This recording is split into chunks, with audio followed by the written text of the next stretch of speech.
Like, share, subscribe and click on the bell icon to never miss an update from Epic.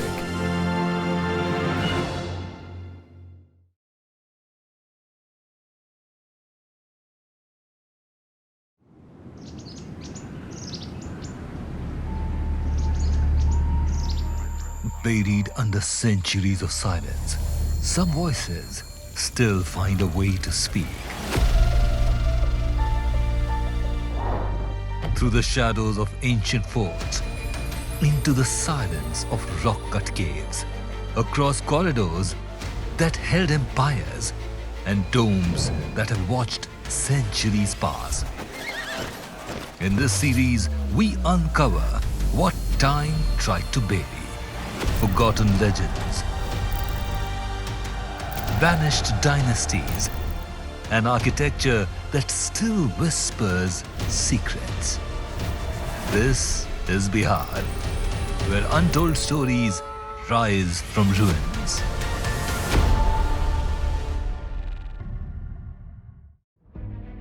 Who built a palace where unity was carved into every arch? What draws thousands to a shrine where silence heals more than words? Could a single sacred footprint hold the power to connect the living with the departed? And why does a colonial building still carry the cry of freedom? These aren't just monuments, not mere echoes of a forgotten time. They are the heritage buildings of Bihar. Still standing, still speaking.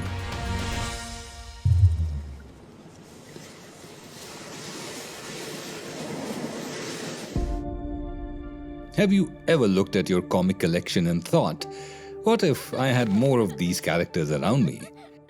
More stories, more adventures, and more tales of wonder to swiftly enter the world of imagination. Well, what begins as a simple collection can transform into storehouses of knowledge and wisdom. In the heart of Patna, such a transformation stands grand. The Khuda Bakhsh Oriental Public Library, a testament to one man's passion for books, now a monumental repository of knowledge. The library's architecture is an attraction in itself. The elegant blend of Mughal and Rajput styles reflects the artistic brilliance of its time. Khuda Bakhsh Oriental Public Library is one of the richest repositories of the intellectual and cultural heritage of South and Central Asia. It's a gateway to histories, philosophies, and ideas that have shaped civilization. इस library का जो शुरुआत थी वो मौलवी मोहम्मद बख्श साहब ने की थी। उनके पास 1300 के लगभग मैनस्क्रिप्ट थे, तो अपने लास्ट टाइम में उन्होंने मैनस्क्रिप्ट अपने बेटे खुदा बख्श साहब को दिया और ये ख्वाहिश का इजहार किया कि एक लाइब्रेरी तुम इनसे कायम करो। ये जहाँ पर आप बैठे हुए हैं इस लाइब्रेरी में, ये पहले उनका पुराना घर था और उस घर को कन्वर्ट कर दिया लाइब्रेरी में और ये सारी ज़मीन उन्होंने गवर्नमेंट को दे दी। हद तो ये थी कि जब उनका आखिरी टाइम था, मतलब उनके लास्ट टाइम जब आया उनकी ज़िंदगी में, तो उनके पास अपनी बीमारी के लिए पैसे नहीं थे, इलाज के लिए पैसे नहीं थे, सारे पैसे उन्होंने इसको तुंगाने पर लगा दिए। तो लॉर्ड कर्जन ने या कुछ सरकार ने उनको मदद की, तब उनका इलाज वगैरह हुआ।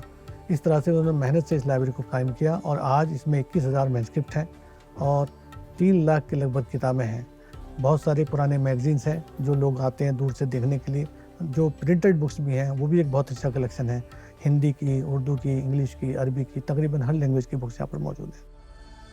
Khuda Bakhsh didn't just preserve the innumerable tales within those rare 1,500 books, but with his passion, the collection grew to an impressive 5,000 books by the time he passed away.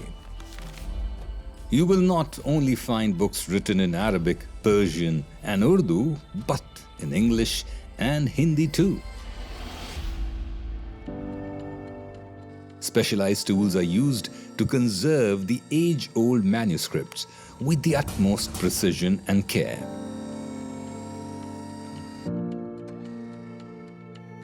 The officials ensure that the wisdom of the past is safeguarded for the next generation. आवाम जो है बहुत फ़ायदा उठाती है। Students जो हैं वो आते हैं, वो भी पढ़ते हैं, उनके लिए एक अलग सेक्शन जो कर्जन रीडिंग रूम हमारे पास है बाहर में, उसमें तकरीबन 80 बच्चे डेली पढ़ते हैं, जो हम 12 घंटे के लिए खोल के रखते हैं।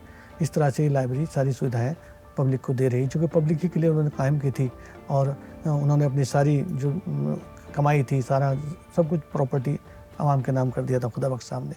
उनका बहुत बड़ा करम था कि उन्होंने इस बात को बहुत पहले सोचा और लोगों को उनकी कायम किए हुए लाइब्रेरी से आज तक फ़ायदा मिला।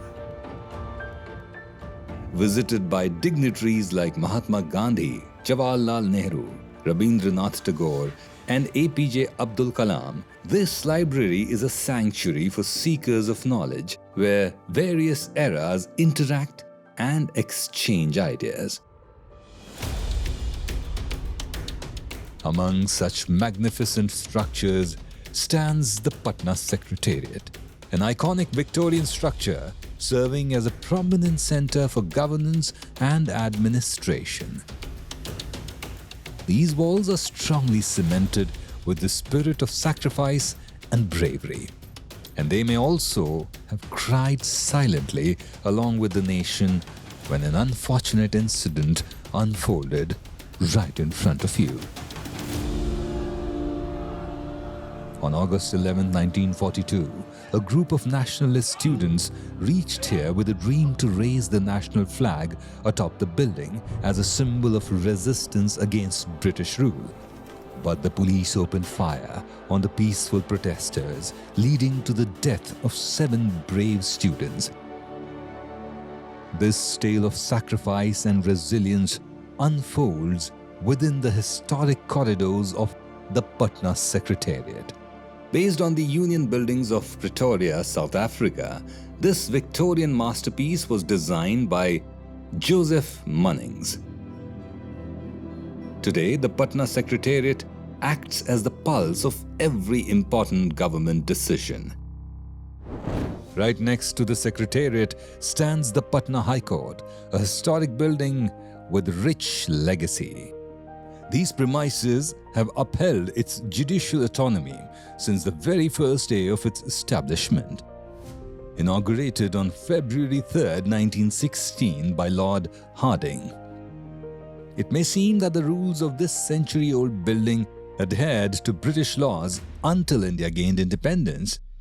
The first Chief Justice, Sir Edward Maynard Des, Champs Shamir, didn't invite the presiding British officers, Sir Edward Gate and Viceroy Hardinge, to make sure that the focus remained only on justice.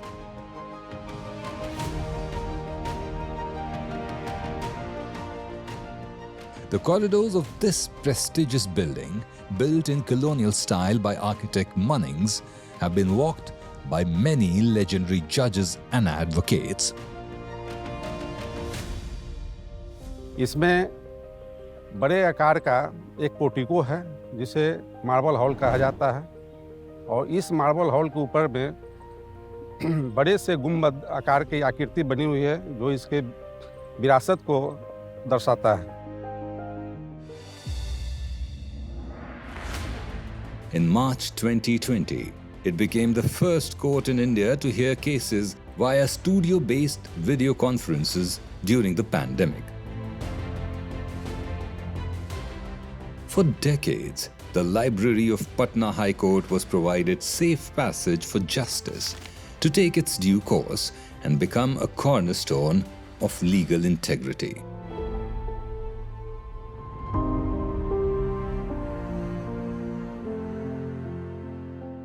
And about 158 kilometers from the steps of Patna High Court, Bihar's heritage rises beyond the halls of justice. The epicenter of history and legacy, we are at Sasaram, where the mythical Sahasrabahu, the king with 1,000 arms, once ruled and from whose name Sasaram is derived. In this ancient land, a colossal figure left his indelible mark, not through myth, but through monumental stone. We are at the tomb of Sher Shah Suri. The 3-storied octagonal mausoleum is situated in the middle of an artificial lake. The tomb rises majestically, perfectly complementing the natural miniature designs of the surrounding garden. The inner wall of each side of the octagon is divided by 3 elegant pointed arches. The central arch, featuring as an entrance, measures 7 feet, 1.5 inches. Stepping inside, you will see the tomb's true architectural brilliance unfolding. As the name suggests, the tomb was built on the orders of the founder of the Suri Empire, Shah Suri. You will find a mix of Quranic verses and intricate designs of flowers, birds and animals. This remarkable amalgamation of cultures is a matter of intrigue for visitors as well. पहले मुगल इस reason को rule करते थे। उसके बाद शेर शाह सूरी ने यहाँ पे अपना सूर डायनेस्टी को स्थापित किया। एंड जस्ट इमेजिनिंग कि कैसे इस जगह का ट्रांजिशन हुआ है from Mughal to Sur to British, and after 500 years they have preserved the thing. So big kudos to Bihar tourism and Bihar government for maintaining it so well.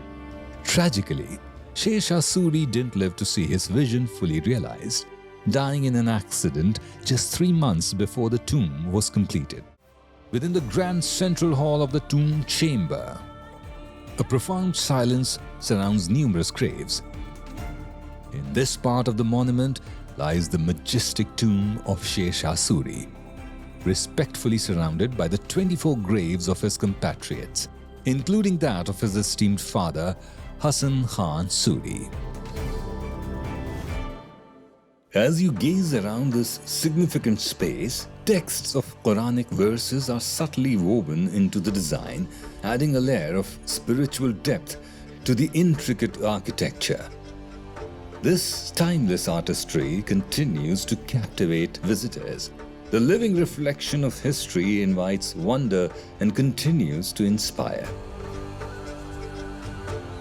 Lost in the sheer scale and the intricate craftsmanship that defines this monument, it's a living canvas of history, inviting wonder. And about 142 kilometers from Shah Suri's timeless canvas of history, the journey carries us to another symbol of vibrancy. Located near the confluence of Son and Ganga, this place extends the cause of unity and people cherish every moment of life. We are at Maner. The ancient name was Maniar Mathan, meaning the musical city. True to its name, Maner is full of sounds that resonate from the core, a symphony of daily life. We are at a place where the most relentless souls will find peace. We are at the tomb of Makhdoom, Shah Daulat and Ibrahim Khan. Apart from a sense of alignment with the forces of other dimensions, the tourists get to appreciate the mesmerizing beauty of the mausoleum, which is a masterpiece of Mughal architecture and is often compared to the world-famous Fatehpur Sikri. मैं यहाँ का 28वां सज्जादा नशीं हूँ और इस खानकाह को तकरीबन 900 बरस होने जा रहा है। उस वक्त से हमारा ख़ानदान इस खानकाह और दरगाह मनी शरीफ की खिदमत करता आ रहा है। इसकी तारीख़ इस तरह से है कि 6ठी सदी हिजरी में हज़रत इमाम मोहम्मद ताज फ़क़ी हाशमी क़ुद्सुरहू बैतुल मुक़द्दस से मनी शरीफ तशरीफ़ लाए और उस वक्त यहाँ हिंदुस्तान में कोई भी मुस्लिम सल्तनत कायम नहीं, बाज़ाब्ता तौर पे कायम नहीं हुई थी। गौरी के सल्तनत से कबल आप यहाँ तशरीफ़ लाए और 1180 ईस्वी में मनी शरीफ खानकाह की बुनियाद रखी। Beyond its spiritual solace, Maner is known for a different kind of sweet, or rather, a different kind of devotion that is both sweet and therapeutic. Its iconic Motichur laddus, what begins with fine gram transforms into a golden mixture relished with affection by pilgrims and visitors alike. From the sweetness of devotion at Maner, we now move to a landmark that stirs not the palate but the soul. A palace that recalls the vision of unity in pre-partition India, where a great thinker and leader lived and made every possible effort to unite the Hindus and Muslims of India. Born in 1880, Sayyid Sultan Ahmad was a barrister who also served as a judge in the Patna High Court and was strictly against India's partition. In September 1947, Sultan Ahmad represented the Nizam of Hyderabad, but quickly affirmed India's accession terms as fair and reasonable. The palatial structure showcases elegant Indo-Saracenic architecture with domes at the center and corners, making you feel as though you are face to face with eternity, with its apexes reaching towards the heavens. This palace, designed by Ali Jan, is divided into two parts, one part for men and the other part for women. Its facade is a masterpiece of design, adorned with slender minarets and intricate multifoliated arches, each detail speaking to the artistic sophistication of its era. Leaving behind Sultan Palace, where the spirit of unity still lingers, the path carries us to this place, where Buddha's quest for liberation touched eternity, in the hope that their loved ones will attain moksha and escape the eternal cycle of life and death. This sacred land is none other than Gaya. It is here that Lord Ram, along with Lakshman, came to perform Pinddan for King Dashrath to honor his soul. It is said that if the demon Gayasura doesn't receive food, he will crawl out to the surface of the earth. Therefore, people continue offering food to Gayasura so that he remains content. Built in the Nagara style, the temple features intricate carvings. The presence of sturdy grey granite blocks has long absorbed the energy of spirits from different worlds, and its impressive height of 30 meters is supported by 8 rows of beautifully carved pillars. Within the temple, the air resonates with spiritual energy. The continuous chanting of mantras, the chime of bells, and soft murmur of countless prayers create an immersive environment of devotion and submission. The ultimate objective of the devotees is to behold the holy footprint and absorb the sacred energy of the sanctum. In the temple courtyard grows Akshavat. This immortal banyan tree is believed to be undecaying. Performing Pinddan under its shade is considered super sacred. For generations, devotees have found an unbroken spiritual lineage in its shade. The ancient deities look over the spiritual well-being of the devotees who believe in the sanctity of afterlife. Rani Ahilyabai, a renowned patron of dharma and temple restoration across Bharat. Around the year 1787, she commissioned the construction of this temple. Skilled artisans sourced stones from quarries near Patharkatti and joined them using iron clamps. A true engineering marvel of the time. Through Pinddan, food offerings are made to the souls of the departed under the guidance of the priest. Families come together and pray for the spiritual liberation of their ancestors.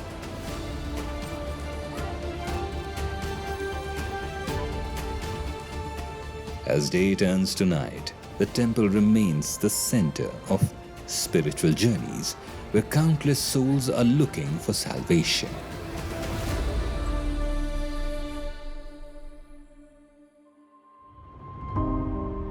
From the grand Khuda Bakhsh library where knowledge transcends time, to the resilient Patna Secretariat, from the iconic structure that stands as a pillar of justice, the Patna High Court, to the elegant Sultan Palace. From the mystical Sharif to the sacred Vishnupad temple. The historical buildings leave us in awe of the grandeur of the stories and make us wonder if there's anything at all that is lost in translation. This is Bihar, where history comes alive in the intricate art forms, ancient traditions, and in the legends passed down through generations.